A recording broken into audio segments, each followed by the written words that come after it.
All right, guys, we're gonna do a valve adjustment on this 1600cc dual port VW air-cooled engine. This will apply to most VW air-cooled engines, 40 horse, 36 horse. But this is the most common engine, so that's why I'm using it.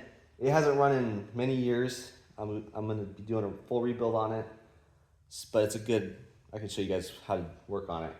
So, if you have a stock 1600, that's what this video is for. If you have a high performance one, it's gonna be different. So, all right, let's get started.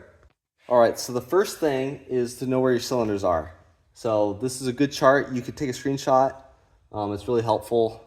It took me a long time to learn this, and I had to watch many videos. So the firing order is 1, 4, 3, 2, and then that's so basically from here to here to here to here.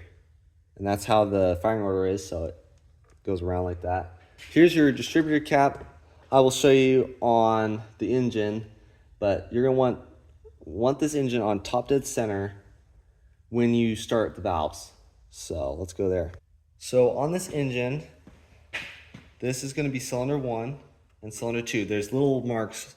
Sometimes in the car you can't really see them, but they are there if you have a stock engine. So 1, 2, and then you go on this side of the engine, and it is 3, 4.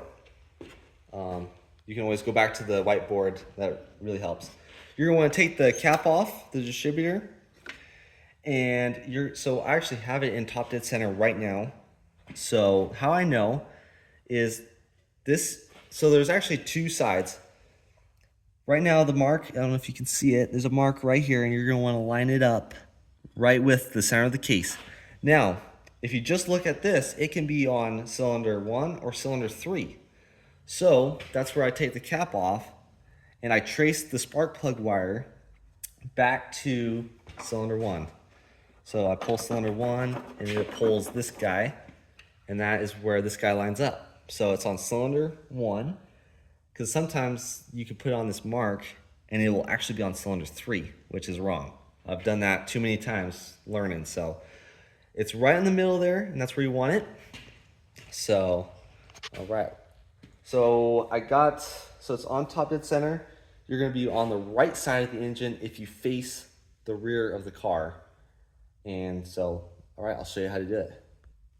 Okay, so we are on the right side of the engine. I have it out of the car just to show you guys it's easier to film. Definitely, like, you're gonna be on your back when you're doing this, but it's kind of hard to film and show that. So, all right, so we're on cylinder 1 right here, and this is cylinder 2. So, like I said before, I'm gonna try to drive it home because you don't want to do them out of order. But I take a nice stiff rag. I like to stick it right in between there and pop it right off. When you're underneath the car, you just pull it down. Some people use screwdrivers, but I like the rag idea. But a good stiff rag. You're gonna take this valve cover off. Like I said, this engine hasn't run for a long time, and it's due for a rebuild. So, but it's a good example. It's a good example for you guys. So on this engine, it's going to be, I think most 1600s are 13 millimeter for your nut right here. Some of them I've run into them that they're 12 millimeter, but most of the time you're going to run into a 13 millimeter. So you're going to want a 13, and then you're going to decent sized screwdriver. I think that's a 2, but don't quote me on that. But you're going to want a good sharp screwdriver because it just makes it nice. And then you're also, which I've got right here, I got a feeler gauge, and I adjust my valves to 6 thousandths. There's been a lot of other, that's just the safe spot. A lot of people do that. I've heard where you want to adjust the intake to 4 thousandths on the 40 horse, but most people will tell you 6 thousandths. So I just stick with that because that's what most people say. So what you're going to do is you're going to want to loosen these up, which one of them I already did, but you're going to put that right there, pop it loose, just loose, that's all you need. Then you're going to get your feeler gauge out, and you're going to get 6 thousandths. And I will write that in the description If you guys have any questions, be sure to leave a comment and I will try to get back to you. Let's see. All right, 6 thousandths, 0.006 right there. So then you're gonna stick this, let me get up close for you. All right, so see right in between the valve, and how you can double check is these will both be loose. Hear that? Where this on cylinder 2 is tight. That's because the valve's compressed. So on cylinder 1, we're gonna be starting over here, and you're gonna stick your gauge right in there. And see, it's a little, I actually adjusted it before, but just to show you guys, make sure that's loose. Tighten that until it's nice and snug. You gotta be able to move it, but not too loose. So about right, see that's a little bit of friction right there. So you're gonna hold that screwdriver real nice and tight because it's gonna wanna turn on you. I like to stick that through there, hold that, and tighten it. Give it a good snug. Make sure that screwdriver doesn't turn because it will over tighten and that you won't be able to move that.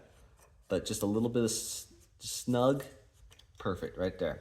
And you're gonna do that on the next valve over. There's 2 valves per cylinder.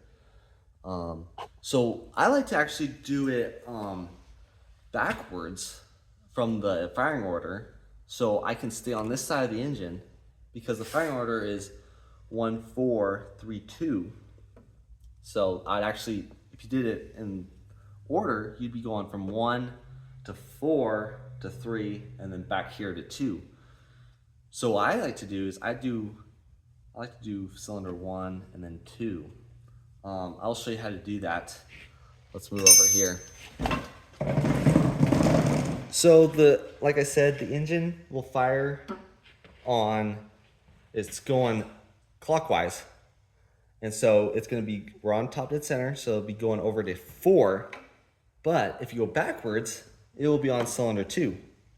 So I need both hands, but I like to take it and I go counterclockwise till that mark I put on there is on the very bottom. Make sure it's right there. And I should put another mark right here so I can see. But I will, so I'm gonna double check this. Yep, it's went back to cylinder 2. All right. So now that we're on cylinder 2, I won't show you guys every single one, but now you will adjust these 2. So do that, and then I'll show you over here. So then you're done with, what's nice about doing it this way is you're done with this side of the engine. It's not leaking oil everywhere. You can put the valve cover back on and then go to the other side. So now that, say we just did that, it's all done. We're gonna be turning it back to another 180 degrees. So we're gonna turn it so that mark is back over here. See, that mark is still there. But see, like I said earlier, now it's on cylinder 3, which is right here. And so we will do that one, and then we'll turn it another 180 over. You can see that cap moving. There we go. Now we are on cylinder 4. And you do that, and then you put the caps back on, put the rotor back on, and you're good. That's how I like to do it. That way I can focus on one side and then the other. So that's just how I've done it. It works for me. If you want to do it the other way, all you have to do is follow the firing order and turn the engine clockwise. I just do it backwards. So then when you're done adjusting, you're gonna make sure you give a good gasket and it doesn't fall out. I've had it fall out and it's not fun. So I take a little bit of oil and I like to smear it on there just to keep it fresh. And you're gonna wanna put it right on top. Make sure that gasket doesn't fall, because it will sometimes. And then sometimes you might need a screwdriver to pry it up. I just take it and pop it up just like that. But It's whatever you feel comfortable with. So yeah, just that's how I do it. Be sure to save this video because I've watched so many videos when I was learning because I'd always forget it. After 6,000 miles, I'd have to do it and I'd forget. So be sure to save this video, subscribe for my other videos, and yeah, thanks for watching.